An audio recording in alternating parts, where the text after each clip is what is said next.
네, 오늘 우리에게 들려주시는 하나님의 말씀은 신약성경 중에 골로새서 3장 15절부터 17절까지의 말씀입니다. 신약성경 326면에 있습니다. 골로새서 3장 15절부터 17절까지의 말씀, 이 계시의 말씀을 봉독할 때에 살아계신 하나님의 음성을 들으실 수 있기를 바랍니다. 그리스도의 평강이 너희 마음을 주장하게 하라. 너희는 평강을 위하여 한 몸으로 부르심을 받았나니 너희는 또한 감사하는 자가 되라. 그리스도의 말씀이 너희 속에 풍성히 거하여 모든 지혜로 피차 가르치며 권면하고 시와 찬송과 신령한 노래를 부르며 감사하는 마음으로 하나님을 찬양하고 또 무엇을 하든지 말에나 일에나 다 주 예수의 이름으로 하고 그를 힘입어 하나님 아버지께 감사하라. 아멘.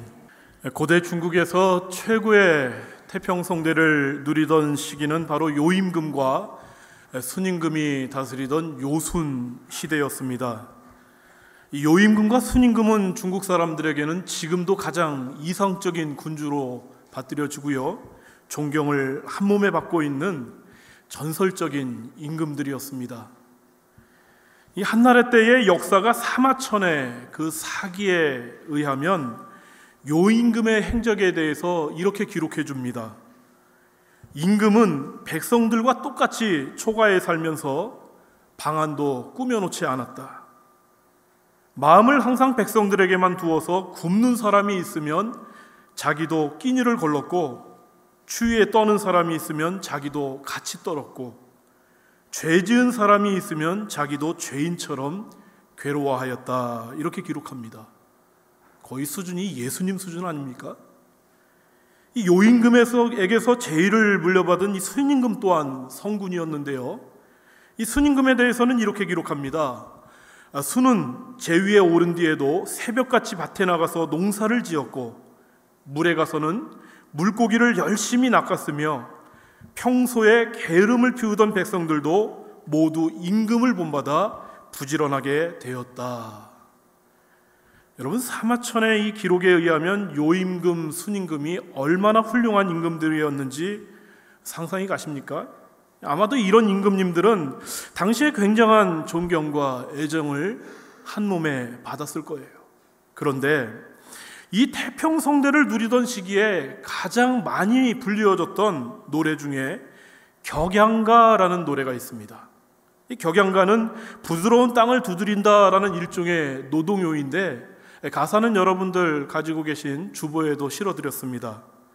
일출이작 해 뜨면 일하고, 일입이식 해 지면 쉬고, 착정이음 우물파 물 마시고, 경전이식 밭가라 내 먹으니, 재력우와 하유제 임금의 혜택이 내게 무엇이 있더냐.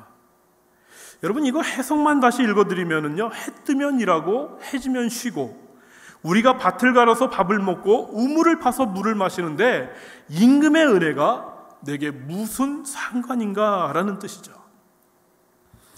혹자는 이것을 임금이 나라를 잘 다스려서 자신들이 태평성대를 지금 보내고 있음을 모르고 오히려 자신의 힘으로 평안한 시절을 살고 있는 것으로 착각하여 그 임금의 은혜가 나와 무슨 관계가 있느냐라고 노래하는 그 우매하고 어리석은 백성들의 노래다, 이렇게 폄훼를 하기도 합니다.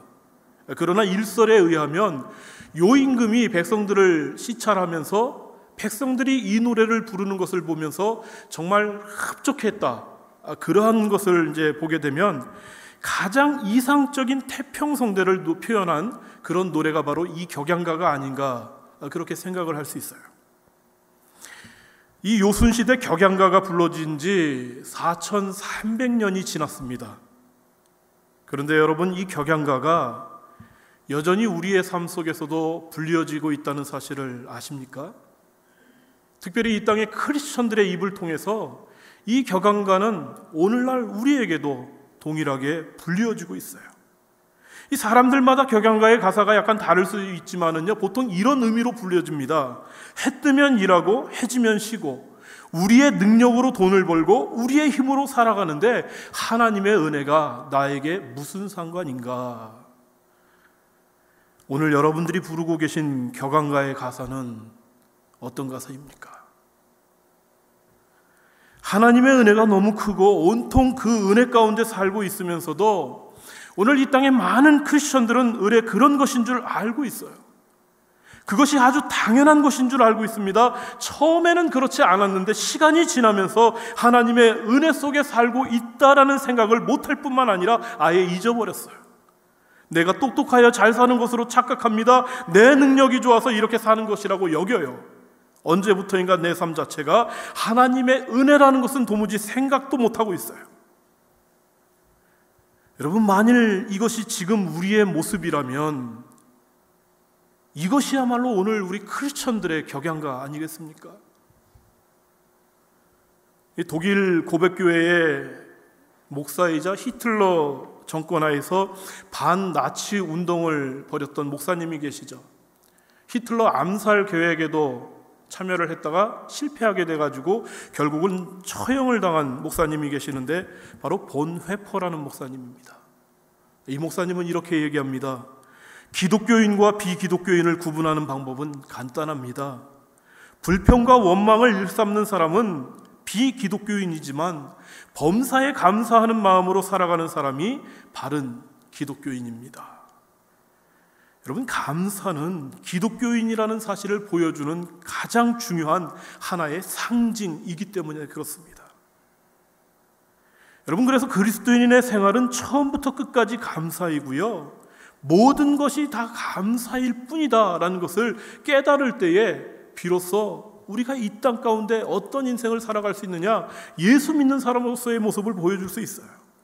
감사는 그리스도인임을 나타내는 증표가 되기 때문에 그렇습니다. 좀 더 분명하게 한다면요, 감사는 하나님께 대한 인간 삶의 가치를 결정짓는 정말 중요한 요소가 되는 거예요. 그래서 오늘 우리가 읽은 말씀은 3번이나 명령형을 사용해서 우리에게 감사할 것을 말씀해 주고 있습니다. 여러분, 15절 하반절 말씀 보세요. 너희는 또한 감사하는 자가 되라, 그렇게 말해요. 16절의 하반절 말씀도 동일합니다. 감사하는 마음으로 하나님을 찬양하라 말씀하세요.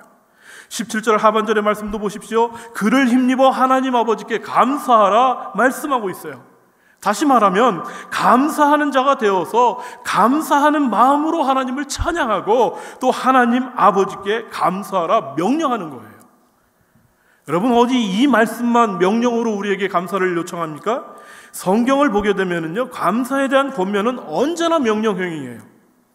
몇 가지 말씀을 살펴보게 되면은 우리가 가장 잘 알고 있는 말씀 있지 않습니까? 데살로니가전서 5장 18절의 말씀을 보게 되면 범사에 감사하라, 이것이 그리스도 예수 안에서 너희를 향하신 하나님의 뜻이다. 감사는 하나님의 명령이고 뜻임을 분명하게 밝혀줘요. 감사의 권면을 쭉 해주고 있는 시편 136편의 말씀도 여호와께 감사하라, 그는 선하시며 그 인자하심이 영원합니다 선언하죠. 에베소서 5장 4절의 말씀도 누추함과 어리석은 말이나 희롱의 말이 마땅치 아니하니 오히려 감사하는 말을 하라, 그렇게 권면해요. 이사야 12장 4절의 말씀도 마찬가지예요. 그날에 너희가 또 말하기를 여호와께 감사하라, 그의 이름을 부르며 그의 행하심을 만국 중에 선포하며 그의 이름이 높다 하라, 그렇게 말씀하십니다. 여러분, 성경을 보게 되면 감사에 대한 권면은 언제나 감사하는 삶을 살아주실래요? 이런 부탁조가 아니에요. 감사하는 삶을 사는 것이 유익합니다, 권면 정도도 아니에요. 감사에 대한 권면은 언제나 감사하라 명령하는 거예요. 여러분, 그렇다면 하나님께서는 이 성경을 통해서 우리에게 감사를 명하고 계시는데 어떻게 감사하는 삶을 살 수 있을까? 여러분, 오늘 함께 읽은 본문의 말씀대로 어떻게 하면 우리가 감사하는 자가 될 수 있을까? 여러분, 먼저 감사가 도대체 뭔가 우리가 알 필요가 있습니다.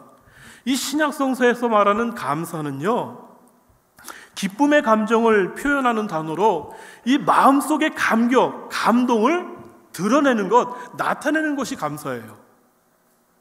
이것은 한자의 감사와도 의미가 통합니다. 이 한문을 보게 되면 감자는 다할함에 또 마음 심자를 합해요. 그래서 감사할 때 그 감자는 마음을 다한다라는 뜻을 가지고 있습니다. 그리고 사자는 어때요? 말씀원에 쏠 사자를 합한 글이 되는데요. 이 궁수가 활을 쏘듯 마음을 다해서 말씀을 드리는 거, 이게 감사라는 거예요. 그러니까는 감사라는 이 한문을 이렇게 합쳐가지고 뜻을 살펴보게 되면 감사란 인간의 내면 깊은 곳에서부터 우러나는 마음을 정확하게 마음을 다해서 표현한 것, 이게 감사예요. 그러니까 이러한 감사의 삶을 살기 위해서, 감사하는 자가 되기 위해서 어떻게 해야 되느냐? 오늘 우리가 읽은 말씀을 통해서 좀 살펴보기를 원합니다. 이 말씀을 보게 되면 여러분 15절의 말씀을 보세요. 그리스도의 평강이 너희의 마음을 주장하게 하라 말씀하고 있어요. 그러니까 감사할 수 있기 위해서는 그리스도의 평강이 우리의 마음을 먼저 주장할 수 있도록 해야 된다는 거예요.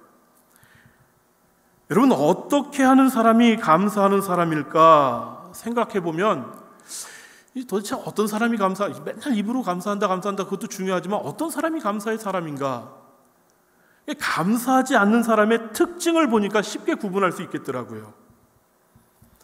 여러분, 감사가 없는 사람의 자리는 불평이 난무하더라고요.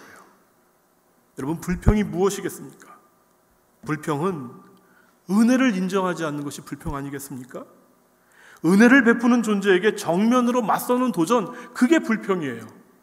가장 대표적인 예를 들어본다면 성경에 그 옛날 애굽에서 출애굽하여 광야로 몰려나왔던 그 이스라엘 백성들 어떻습니까? 그들의 모습을 보면 하나님의 은혜가 아니고서는, 기적과 같은 능력이 아니고서는 그들이 그 땅 가운데서 그런 인생 살 수가 없었어요. 그런데 애굽에서 출애굽해가지고 나와가지고 딱 광야에서 머물다 보니까 어때요? 환경이 결코 애굽 땅과 같지 않아요. 애굽에서는 아무리 노예와 같은 생활을 했었어도 정말 먹고 사는 것만큼은 참 안정된 그런 삶을 살았는데 지금 광야에 몰려 나와 보니까는 여기는 그렇지가 않은 거예요. 그런 광야의 고달픔이 그들의 마음을 녹여버려요. 그들의 삶을 지쳐버리게 만들죠. 그런 그들에게서 쏟아져 나온 것이 뭐예요? 불평이었습니다. 원망이었어요. 여러분, 이 이스라엘 백성들의 불평을 보게 되면 먼저 지도자인 모세와 아론을 불평하죠. 원망하죠. 차라리 애굽에 있었다면 비록 자유는 없을지 몰라도 참 먹고 사는 것 우리 괜찮았다, 불평 쏟아내기 시작해요. 다시 노예로 돌아가자 선동하면서 금송아지 우상까지 만들지 않습니까? 이 불평은 결국 하나님께서 이루신 그 출애굽의 역사, 홍해를 가르시고 만나로 먹이시며 그 백성들을 약속의 땅으로 이끄시는 그 하나님의 은혜에 정면으로 반기를 들어버리는 그러한 행위가 되고 말았어요. 여러분, 이들이 보여준 불평, 불만은 하나님의 그 놀라운 은혜를 거부하는 그러한 모습으로 드러나지 않습니까? 이러한 불평은 예수님을 따르던 제자들에게도 있었어요. 여러분, 빈들에서 사람은 많은데 먹을 것이 없다, 제자들이 불평하지 않습니까? 한 여인이 예수님을 사랑하여 드린 그 향유 한 옥합을 두고 이거 돈으로 계산하면서 구제를 하지 않는다, 그렇게 불평해요. 불평이 많았던 가룟 유다는 예수님을 팔아먹는 그러한 어두운 거래를 하기도 해요. 불평이 결국 그를 멸망의 길로 인도하지 않습니까?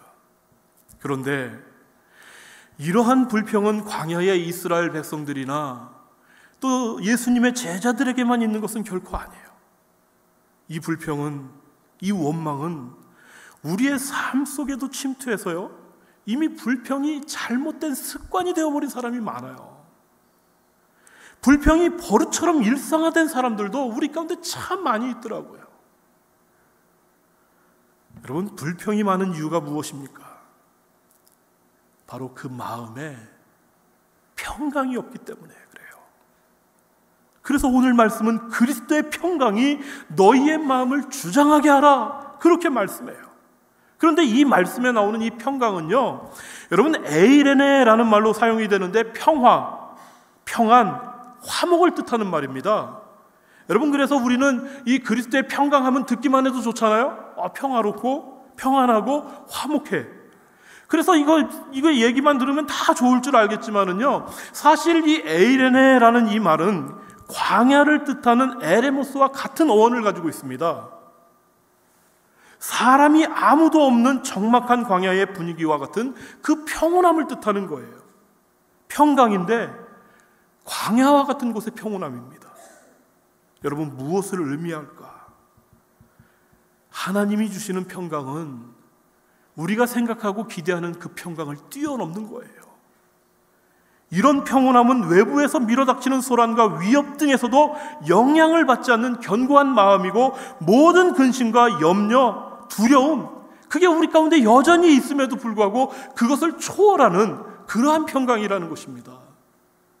그러니까 그리스도의 평강하면은 우리는 모든 문제가 사라지고 이제 다 우리 이제 행복하구나, 평안하구나 막 그렇게 생각하지만 그게 아니라는 거예요. 그리스도의 평강은 내 삶의 문제가 여전히 나에게 있어요. 광야와 같은 어려움이 나에게 그대로 있어요. 엄청나게 황량하기 짝이 없는 그 삶이 우리 가운데 여전히 있단 말이에요. 그럼에도 주시는 평강, 그게 그리스도의 평강이라는 거예요. 그런데 우리가 이걸 잘 생각하지 않으니까는 벌써 그리스도의 평강하면 나하고는 정말 거리가 먼,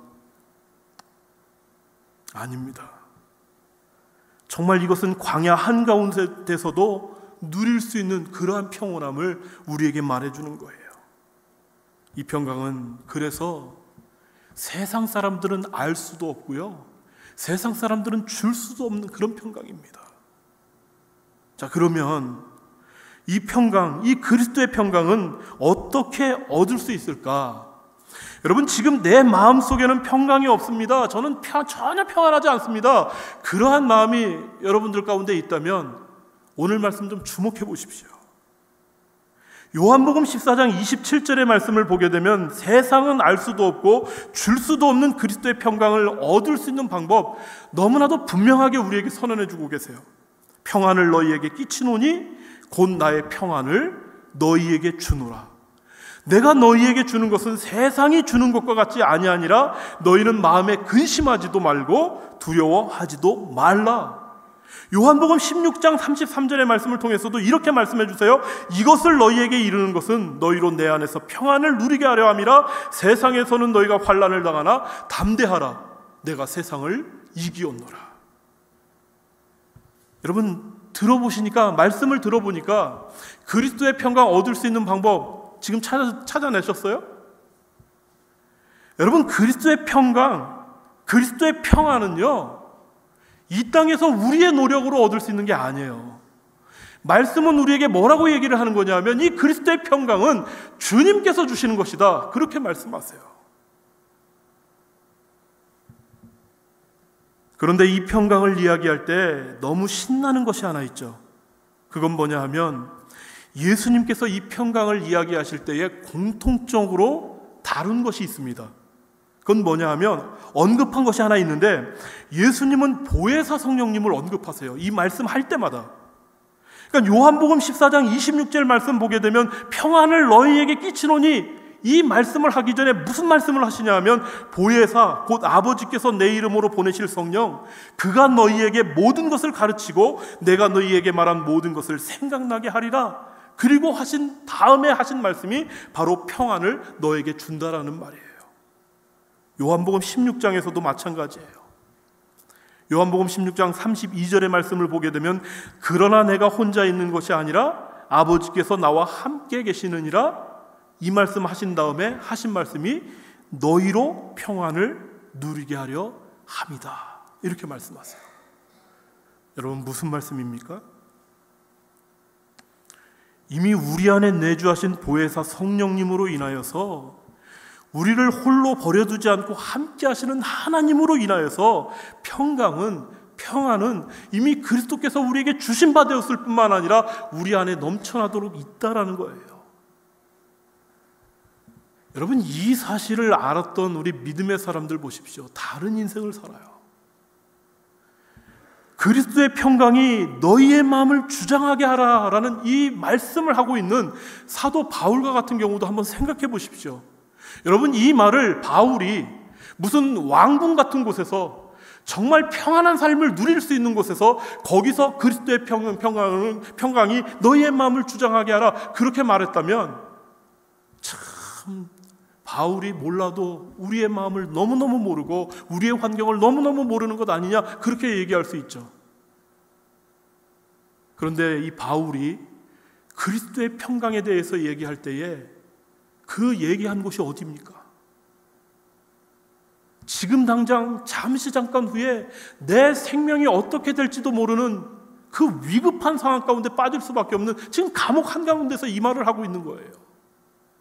지금 간수에 저벅저벅 들리는 그 바람 하나 한 발자국 그 소리가 내 심장을 오그라들게 만들 수 있는 그 감옥 한가운데에서 그리스도의 평강이 너희의 마음을 주장하게 하라, 이게 가능하겠어요?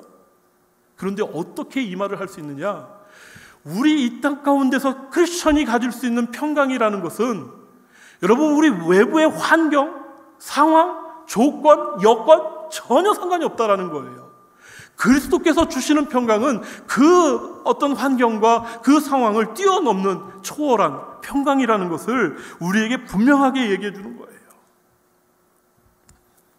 주님께서 우리에게 감사하는 자가 되라 말씀하실 때에 이미 우리가 그런 삶을 살 수 있기 때문에 그렇게 명령하셨다는 것을 여러분 기억하세요. 여러분, 하나님은 할 수 없는 것을 명령하시고 그 할 수 없는 것 때문에 죄의식 갖게끔 만드는 그런 하나님이 아니세요. 이미 우리에게 주어진 그리스도의 평강이 우리의 삶을 주장한다면 우리는 감사하는 자가 될 수 있음을 이미 하나님께서 너무나도 분명하게 알고 계셨기 때문에 우리에게 이러한 선언을 하고 계신다는 사실이에요. 또 우리가 어떻게 감사하는 자가 될 수 있겠습니까? 두 번째는 그리스도의 능력으로 우리는 감사하는 자가 될 수 있어요. 50이 넘은 여류 작가에게 아들이 하나 있었습니다. 이 아들이 군 입대 신체 검사를 하다가요, 몸에 이상이 있음이 발견이 됩니다. 정밀 검사를 받으니까 치료하기 힘든 악성암에 걸렸다, 이 판정이 나와요. 병원에서는 이미 치료가 불가능하다라는 결론이 났습니다. 이 소식이 전해지자 그동안 많은 사람을 웃기고 울리던 이 강인했던 여류 작가가 아니라 이제는 자식을 사랑하는 한 어머니요, 약한 여자로 돌아온 그분은 이 자식을 치료하려고 백방으로 노력을 해요.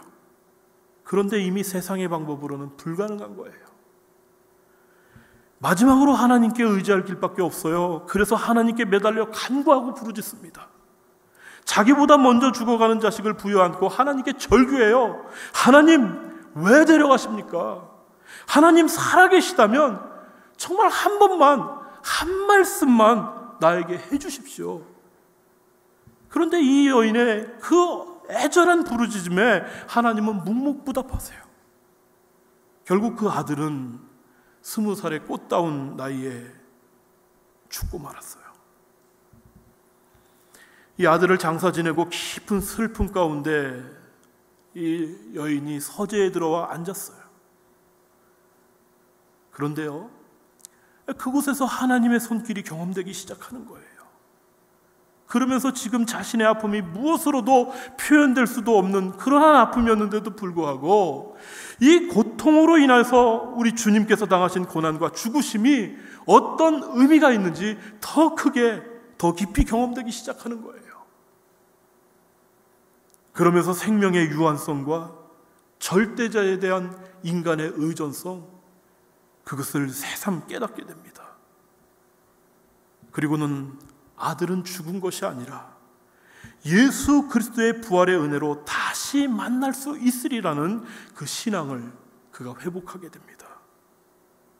그러자 어떤 일이 벌어지냐 하면 그녀의 터질 것만 같은 그 마음속에 오히려 감사가 터져나기 시작해요. 하나님을 향한 원망이 눈 녹듯이 사라져버리고요, 오히려 감사의 고백이 그의 입술을 통해서 나오기 시작해요. 그 마음을 가지고 펜을 들었어요. 그리고 글을 쓰기 시작했습니다. 그때 발표된 작품이 바로 한 말씀만 하옵소서라는 자전적인 소설입니다. 그녀는 바로 여류 작가 박완서입니다. 여러분, 자식 잃은 어미의 절절한 고통, 또 신을 향한 원망과 절규를 뛰어넘어 하나님을 향한 감사의 고백. 여러분, 어떻게 이것이 가능할 수 있겠어요? 바로 그리스도의 능력을 힘입었기 때문입니다. 여러분, 18절의 말씀 우리 한번 같이 읽어주시겠습니까? 18절 말씀, 17절의 말씀. 또 무엇을 시작.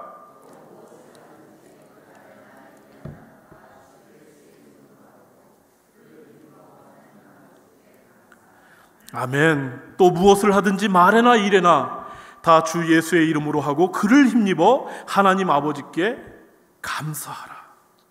여러분, 이 말씀 가운데에서 힘입어라는 말씀에 잠깐 주목해 보십시오. 이 말씀을 보게 되면은 힘입어라는 이 말씀은 원문을 보게 되면 통하여 무엇으로 말미암아 무엇 때문에 무엇에 의해서라는 뜻을 가지고 있습니다. 이 말이 도대체 무슨 말이냐 하면 성도들은 예수의 능력을 통해서 감사한다라는 거예요.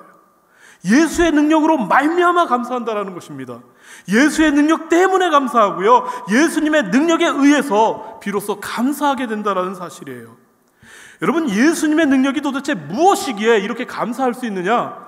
바울은 데살로니가 후서 2장 13절의 말씀을 통해서 이렇게 선언합니다. 주께서 사랑하시는 형제들아, 우리가 항상 너희에 관하여 마땅히 하나님께 감사할 것은 하나님이 처음부터 너희를 택하사 성령의 거룩하게 하심과 진리를 믿음으로 구원을 받게 하심이니.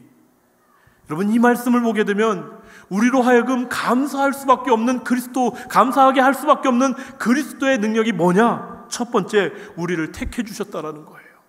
두 번째, 성령으로 거룩하게 해주셨다라는 거예요. 세 번째, 진리를 믿음으로 구원받게 해주셨다. 그 능력이 바로 그리스도의 능력이라는 거예요. 바울은 이러한 그리스도의 능력이 우리에게 있기 때문에 우리는 이 땅 가운데 반드시, 아니 항상 감사할 수 있다 선언하고 있다는 사실입니다. 여러분, 그리스도의 능력을 힘입을 때 누구나 감사할 수 있습니다. 아멘이십니까? 능력을 힘입으려면 연약함을 담당하기 위해 오신 예수님께 우리의 삶을 맡겨야 되는 거예요. 여러분, 이 놀라운 사실을 알았던 수많은 믿음의 선배들, 아니 믿음의 선배들 생각할 것도 없습니다. 우리 믿음의 동료들 중에 한번 보십시오. 저 사람은 어떻게 저렇게 힘든 상황 가운데에서 어떻게 저런 믿음의 삶을 살지? 어떻게 저 상황 가운데에서 감사가 나오지? 그런 믿음의 동료들 있지 않습니까? 여러분, 대부분 사람들의 감사는요, 하나님께서 지금 나에게 행하신 일에 초점을 맞춰가지고 그것을 통해서 감사하느냐 원망하느냐, 그것 결정이에요. 지금 내 인생의 한복판에서 실제로 일어나는 일들 보면서 그것 가지고 감사해요. 그러다 보니까 항상 감사가 아니라 감사의 이유가 있으면 감사해요. 그러다가도 그렇지 않으면 동일한 믿음, 동일한 입술을 가지고도 또 어떻게 합니까? 내 입술을 통해서 불평이 원망이 쏟아져 나와요. 그런데 진짜 믿음의 사람들은요, 지금 나에게 일어나는 이 현상, 여기에만 초점을 맞추질 않아요. 이미 하나님께서 나에게 행하신 일들만으로도 감당할 수 없는 은혜임을 알기에 그 놀라운 그 감사의 고백을 할 수 있었던 거예요. 그리고 그 하나님께서는 나의 삶 가운데 여전히 함께하여 주셔서 나를 지금도 가장 선한 길로 인도하신다. 내가 지금 이렇게 힘들고 어려운 상황 가운데 있는데도 정말 하나님은 틀리지 않는다. 나의 삶을 가장 잘 아시는 하나님이시기 때문에 지금 이러한 삶도 나에게 허락해 주셨다. 그것마저도 인정하면서 감사하는 그런 믿음의 삶을 살았다라는 거예요. 그리스의 한 철인이 친구에게 쓴 편지가 발견되었는데, 당시 기독교인들에 대해서 기록한 편지였다고 합니다. 그 내용인즉 기독교인들은 정말 이해하기 힘든 새로운 종교 집단이다. 사람이 죽으면 슬퍼하지 않고 오히려 기뻐하며 신에게 감사의 예식을 드린다. 그들은 시체를 들고 묘지로 행할 때 마치 즐거운 소풍이라 가듯이 노래를 부르며 감사합니다, 감사합니다 라고 말하면서 행진한다. 여러분, 세상의 기준으로서는 죽었다 깨어나도 알 수 없는 그러한 모습을 우리 초대교회의 믿음의 선배들이 보여줬어요. 여러분, 어떻게 이것이 가능하겠어요? 그리스도의 능력이 우리의 삶 가운데 완전히 다른 인생을 살 수 있게끔 이미 해주셨기 때문에, 그 하나님의 그 놀라운 은혜가 이미 감당할 수 없는 그 은혜로 우리 가운데 임했기 때문에 이 놀라운 인생이 그들 인생 가운데 가능했던 것 아니겠습니까? 일본의 그 유명한 우찌무라 간조는 이렇게 얘기합니다. 아무리 이해가 깊고 열심히 뛰어난 행동을 한다 할지라도 하나님을 향한 감사의 마음이 없다면 생명력 있는 신앙생활은 불가능하다. 왜 이런 말이 나올까요? 여러분, 감사가 우리 믿음의 결론이기 때문에 그렇습니다. 오늘 주님 앞에 나와 하나님의 자녀된 자로서 예배하시는 여러분, 크리스천으로서 이제 어떤 격양가를 부르시겠습니까? 해 뜨면 일하고 해 지면 쉬고, 우리의 능력으로 돈 벌고 우리의 힘으로 살아가는데 하나님의 은혜가 내게 무슨 상관인가? 여러분, 여전히 이런 격양가나 부르고 계시겠습니까? 여러분, 이제 이런 고백은 어떻겠습니까? 고린도전서 15장 10절의 사도 바울의 고백입니다. 그러나 내가 나된 것은 하나님의 은혜로 된 것이니 내게 주신 그의 은혜가 헛되지 아니하여 내가 모든 사도보다 더 많이 수고하였으나 내가 한 것이 아니요 오직 나와 함께 하신 하나님의 은혜로다. 오늘 주님 앞에 나와 예배하는 우리들에게 하나님 말씀하십니다. 너희는 감사하는 자가 되라. 여러분, 주님의 이 명령에 함께 아멘 하시지 않으시겠습니까?